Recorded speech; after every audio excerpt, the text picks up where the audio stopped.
తాండూరు పట్టణం మున్సిపాలిటీ పరిధిలో 22వ వార్డు కొల్లచెరువు నుండి నేను టిఆర్ఎస్ పార్టీ అభ్యర్థిగా పోటీ చేయించున్నాను.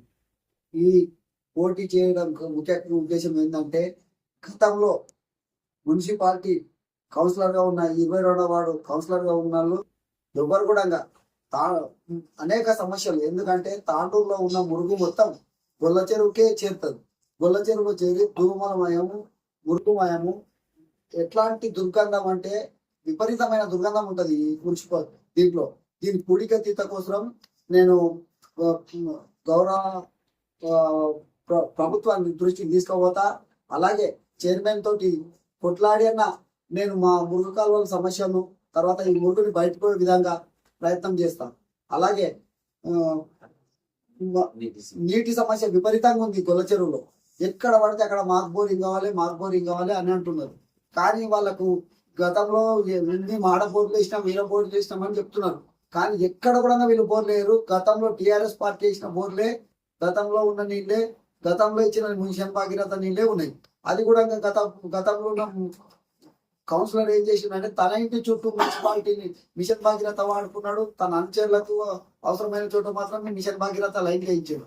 కానీ చాలా చోట్ల మిషన్ భాగీరథ పైప్ లైన్ కూడా లేవు సగం ఉన్నా కూడా వాటిలలో టిఆర్ఎస్ ప్రభుత్వం ఉన్నప్పుడు ఇచ్చిన నీళ్ళే. కానీ ఇప్పుడు కాంగ్రెస్ వచ్చిన తర్వాత ఒక చుక్క నీళ్ళు కూడా గొల్ల చెరువు ప్రజలకు వస్తలేవు.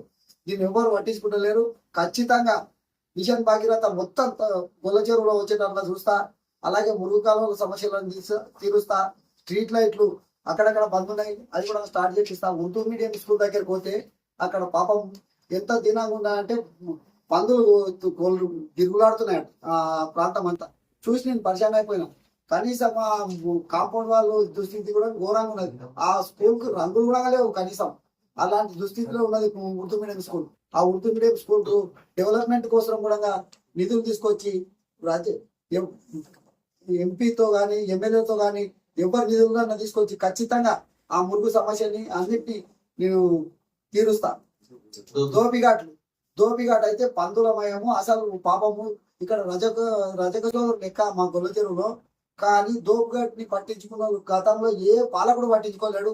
వాళ్ళే కృషి చేసుకొని వాళ్ళంతా వాళ్ళే కొంచెం దాన్ని అభివృద్ధి చేసుకున్నారు. కానీ అందులో ఇప్పుడు కంప చెట్లు మొలిచినాయి, విపరీతమైన ఇది ఉన్నది, గలీజ్ చేసి పడేసారు. దాన్ని ఆకుపై చేద్దామనే ఆలోచన విధానం ఉన్నది. ఆ ఆకుపై నేను ఖచ్చితంగా దాని కాంపౌండ్ కోసం కూడా కృషి చేస్తా. ఖచ్చితంగా దానికి నీట్ శుభ్రత చేసి దాన్ని కూడా చేస్తా. అలాగే మా దాని పక్కకే శ్మశానం వాటికలు ఉన్నాయి. మా గొల్లజేరు ప్రాంత వాసులు చనిపోతే కనీసం ఆ నీళ్ళలో పెట్టుడవుతున్నది. ఆ నీళ్ళలో పెట్టకుండా దాన్ని కొంచెం మట్టితోట ఏమన్నా చేసి దాన్ని కూడా కొంచెం అక్కడ ఇచ్చేసి సాఫ్ చేపించి అక్కడక్కడ చెట్లు, ఎందుకంటే ఎండాకాలం వచ్చినా ఎప్పుడు వచ్చినా అక్కడ నిలవడానికి నీడలేదు. చెట్లు కూడా పెట్టిస్తా. అక్కడ అవసరమైన చోట చెట్లు, వేప చెట్ల, ఆ చెట్ల, ఈ చెట్ల అనకుండా పెట్టించి అక్కడ పోయిన నిలబడేటందుకు కూడా ఆశ్రమం లేదు. అట్లాంటి దుస్థితి ఉన్నాయి కాబట్టి అది కూడా శ్మశాన వాటికను కూడా క్లీన్ చేపిస్తాం. ఇవన్నీ చేస్తా. ప్రజలకు వినవించుకున్నది ఒకటే, నేను చదువుకున్న వ్యక్తిని. మా భార్య కూడా బిఎడ్ ఇంగ్లీష్ లిటరేచర్, నేను కూడా డిగ్రీ కంప్లీట్. నేను చదువుకున్నా కాబట్టి నేను తాండూరులో ఖచ్చితంగా 36 వార్డులో ఉన్న కౌన్సిలర్ల కంటే నేను భిన్నంగా మాట్లాడి తాండూరు సమస్యల మీద మాట్లాడతా. అలాగే గొల్ల చెరువు సమస్యల మీద కూడా మాట్లాడతా. తాండూరు ప్రజలకు కౌన్సిలర్ అంటే 22వ వార్డు కౌన్సిలర్ అనే విధంగా మాట్లాడతా. ఖచ్చితంగా మీరు కారు గుర్తుకు ఓటేసి నన్ను అత్యధిక మెజార్టీతో గెలిపించగలరని గొల్ల చెరువు ప్రజలందరినీ కోరుకుంటున్నాను.